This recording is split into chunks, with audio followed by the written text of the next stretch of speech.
5, 4, 3, 2, 1. Have a good show, everyone. And ready their mics. Cue. 10 News, Ohio would be the next state to legalize marijuana. Swish, swish. Cue. And we'll also look into how many sex offenders are living near the university. Swish, swish. Plus, Andrew Kurtz has highlights from a rough weekend for the Rockets. Your News in 10 minutes starts now. And thanks for joining us. I'm Gina Todd. And I'm Angelique Baird. Last week, we reported that U College Dean Danae Jacobs had been placed on administrative leave for 90 days. We have confirmation that the reason Associate Dean Crystal Taylor could not step into the role is that she too is under investigation by the university. Taylor was put on paid leave on March 6th, a week before Jacobs. We've also discovered that U College success coaches Michael Gregorich and Dan Johnson have also been put on paid leave. In other bad news for the university, 2 former UT men's basketball and 3 former football players have been sentenced for taking money to fix games. That's right, Gina. Reporter Mark Wooer looked into this decade-old scandal. What do these players face, Mark? Take it, cue 'em. Well, Gina and Angel, these players will not serve any jail time, but will receive probation, community service, and fines for their involvement in this point-shaving scandal. Roll it. Detroit-based gambler Ghazi Gary Manny was charged with bribery after he was found to have paid UT student athletes years to of fix probation games. will come back out to Mark. Between November 2004 and December 2006, Manny paid both football and basketball players to make mistakes to affect the outcome. An email from the UT athletic department says they are not making any more statements on this matter. One of the players involved, Scooter McDougal, was alleged to have taken up to $5,000 in exchange for information on the football programs during the 2004-2005 season. Yeah, you can skip all this. Other players involved, Quentin Broussard, Adam Kumo, Anton Curry, Sammy Vajegas will receive 1 to 3 years probation. Take him, cue him.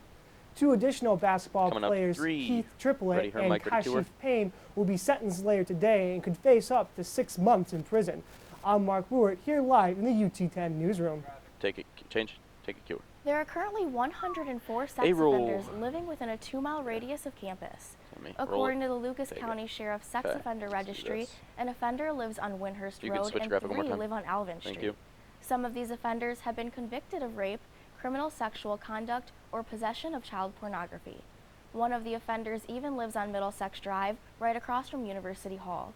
If you want to find out if a sex offender lives near you, go to our website. Take it, cue. Alaska, Colorado, and Washington.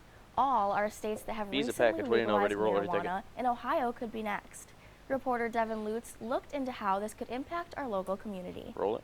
The Responsible Ohio Amendment proposes to make medical and recreational use of marijuana legal in the state of Ohio, allowing anyone over the age of 21 to grow up to 4 plants in their own home.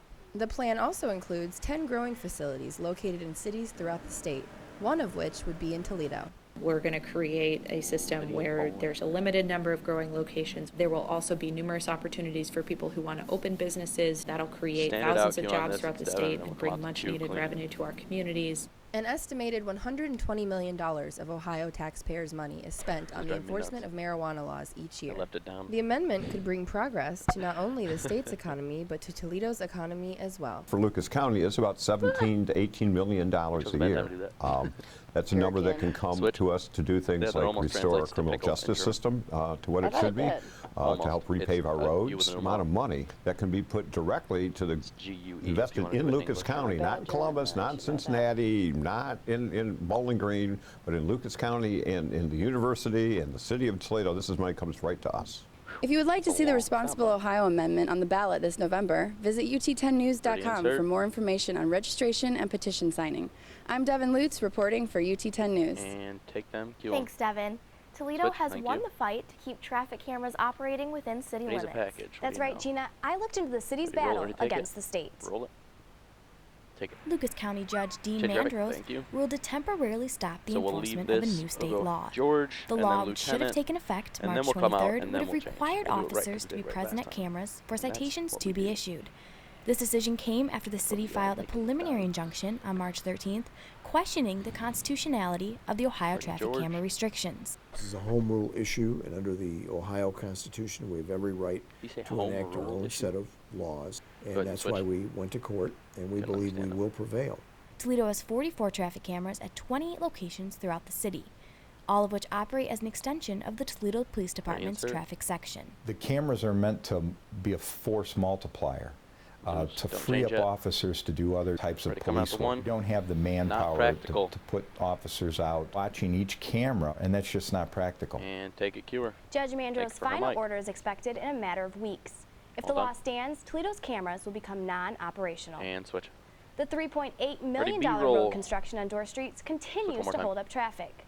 The university did a safety study that found the Secor, Dorr, and Byrne corridor is 14th highest in the state for accidents. Damn it. Construction began in June of 2014 and was supposed to be completed by November, but it is now slated for this August. I don't know.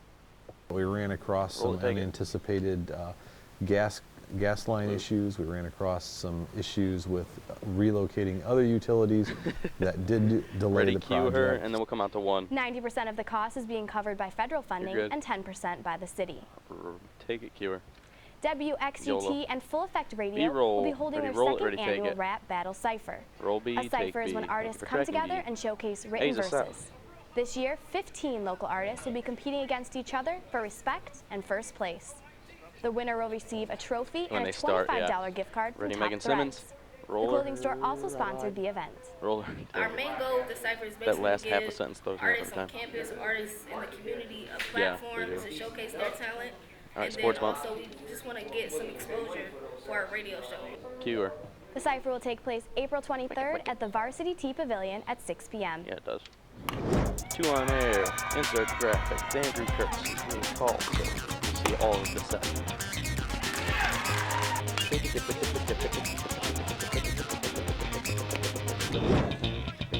Give me his mic. Cue him. It was a tough weekend in Rocket sports. The baseball team took on Central Michigan, and men's lacrosse faced off with Lawrence Tech. But first, the women's track and field team opened their home schedule in a matchup with rival Bowling Green on Friday. In the field, UT scored its first event win in javelin, with senior Carly Moll's throw of 41.6 meters. Senior Alexa Jarrett took first place, setting a school record by clearing 4 meters on the pole vault. We'll go final score, go on the switch track, graphic one more time. continued its dominance in distance. The Rockets took first, we'll go final second, score, come and back up to third 2. in the 800, 1500, and 3000 meter races. 2,000 meter steeplechase runners senior Mackenzie Chosnacki and Liz Weiler are now ranked 1 and 2 in the country after an impressive showing Friday.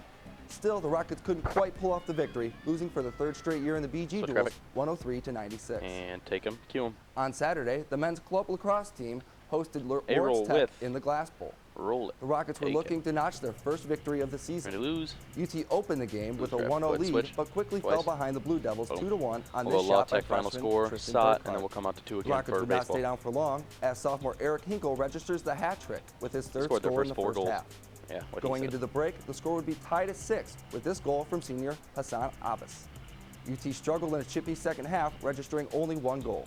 The Blue Devils would close out the 12-7 win with another goal from Burkhardt. Roll B, take B. had a great game. We had a couple good dodges, good shots, shots from in the alley, graphic. did some good things. Now we'll come out does to a great 2. job on that. Ready his mic, it's ready a to team game. We just can't do it with one person. And take it, cue him. Now over to Mercy Field, know, where after a roll with. walk-off win in the 16th inning Saturday night, Ready, roll the it, ready, Rockets take returned it. to action Sunday afternoon. Roll it.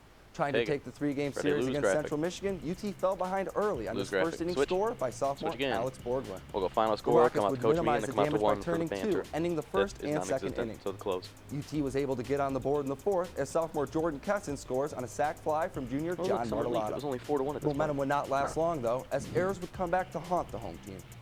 CMU tacks on 2 more here as junior Lucas Sokol barely misses the tag at home plate. Held to just 4 hits, the Rockets struggled to make contact, striking out 10 times as a team and falling 14-1. Roll B, take B. We need to be better. Thank you for We tracking need to pitch better. We need to play better defense. We need to have better. We need to do things at-bats. not bad. I'm confident we we'll can. Cue him and forward. Continue to be rolling. We'll come out to 1. About baseball, you don't have to wait too long to get back out there again. Cue him.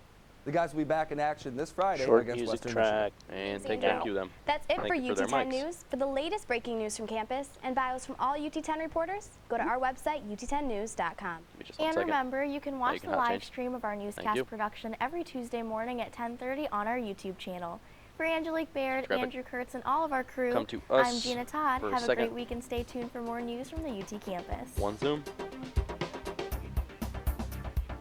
Us, A with switch. switch.